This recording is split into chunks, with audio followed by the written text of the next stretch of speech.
Comme ingrédient, il te faut une tasse de sucre, un peu de beurre, 4 bananes, 2 escalopes de poulet, 3 bouillons de poule et un peu de rhum. Et un peu de sel. Commence par faire chauffer de l'eau et je vais te donner la méthode parfaite pour faire cuire ton riz. Nous on utilise du riz basmati.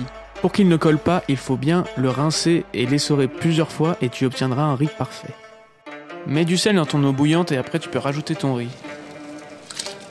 On passe maintenant à la sauce. Mets tes 2 bouillons dans un bol et rajoute-y de l'eau chaude. Écrase le tout jusqu'à obtenir une texture liquide. On va découper le poulet maintenant. Coupe-le en petits morceaux afin qu'il soit bien doré à la cuisson. Répartis bien ton beurre sur toute la poêle.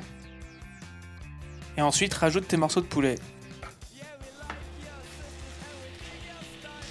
Tu peux checker régulièrement ton riz. Quand il devient fondant mais qu'il est encore un petit peu croquant, tu peux le sortir et l'essorer dans une passoire. On passe donc aux bananes. Première étape, tu les épluches et tu les saupoudres généreusement de sucre en poudre. Deuxième étape, tu prends une nouvelle poêle et tu fais chauffer du beurre dedans. Troisième étape, tu rajoutes les bananes que tu as sucrées tout à l'heure et tu les fais dorer en les retournant régulièrement jusqu'à obtenir une belle teinte.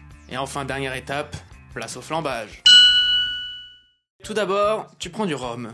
Et si tu n'as pas de rhum, t'es un étudiant, ça a forcément du rhum quelque part. Hein.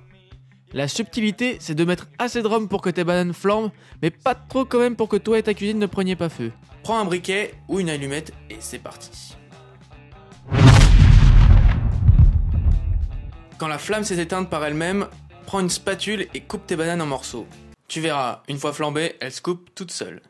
Prends le riz essoré que tu as laissé de côté et mélange-le à tes morceaux de bananes flambés et tes morceaux de poulet.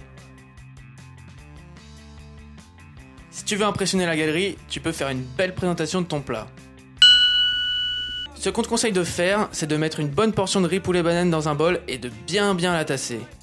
Et une fois que ton plat a une texture bien compacte, tu retournes le bol sur une assiette, tu le soulèves avec précaution et tada! Voilà comment on cuisine du riz poulet banane flambée. Si t'as aimé cette vidéo, tu peux t'abonner à notre chaîne. Tu peux aussi liker la page Facebook.